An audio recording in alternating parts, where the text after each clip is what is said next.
अगर हम बात करें शुक्राणु के बारे में तो ये क्लास 12th का सबसे मोस्ट इम्पॉर्टेंट टॉपिक है जिसका 2026 के बोर्ड एग्जाम्स में आने की प्रोबेबिलिटी 90% तक है।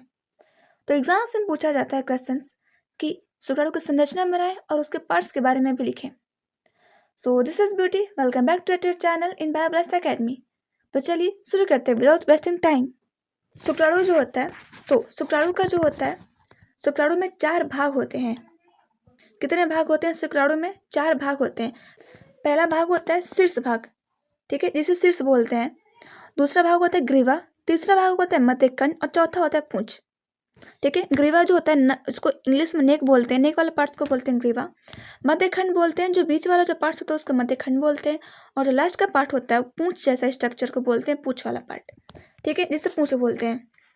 फिर क्या होता है कि इसके अग्रभाग में, जो इसका अग्रभाग है उसमें क्या होता है, तो प्लाज्मा झिल्ली से अवतरित होता है। पहले तो ये जो उसका आगे का भाग होता है ना, ये वो प्लाज्मा झिल्ली से अवतरित होता है और उसके शीर्ष पर अगुणित केंद्रक होता है, ठीक है। केंद्रक कैसा रहता है? अगुणित रहता है, यानी कि n होता है ना कि 2n होता है, ओके। और अग्रभाग जो होता है टोपीनुमा होता है संरचना उसका, जिसे अग्रपिंडक कहते हैं। ये जो अग्रपिंडक दिख रहा है आपको, ये कैसा संरचना है? ये टोपी के जैसा स्ट्रक्चर है, देखो आप देखिए, ये टोपी जैसा स्ट्रक्चर है ना, जिसे बोलते हैं अग्रपिंडक, ठीक है। और अग्रपिंडक से क्या होता है कि इसमें क्या होता है कि एंजाइम्स पूरे भरे होते हैं और निषेचन में हेल्प करते हैं, ठीक है। अब बात करते हैं मध्यखंड के बारे में। ये है इसका मध्यखंड। तो आप देख सकते हैं कि मध्यखंड में क्या है, जो इस प्रकार से स्ट्रक्चर दिख रहा है आपको, ये मध्यखंड में माइटोकॉन्ड्रिया होता है। क्या होता है इसमें? इसमें माइटोकॉन्ड्रिया होता है जो कि इसको एनर्जी प्रोवाइड कराता है।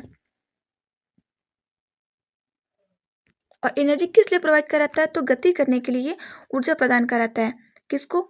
स्पर्म को।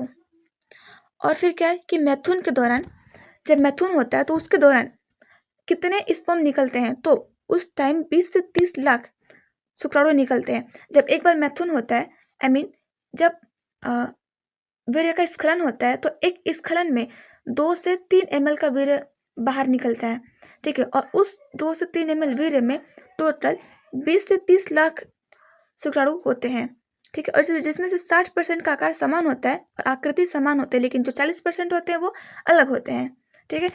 तो ये था हमारा स्पर्म के बारे में। ऐसे ही हर इंपॉर्टेंट टॉपिक को समझने के लिए फॉलो कर लें बायोब्लास्ट एकेडमी को। चलिए मिलते हैं नेक्स्ट वीडियो में।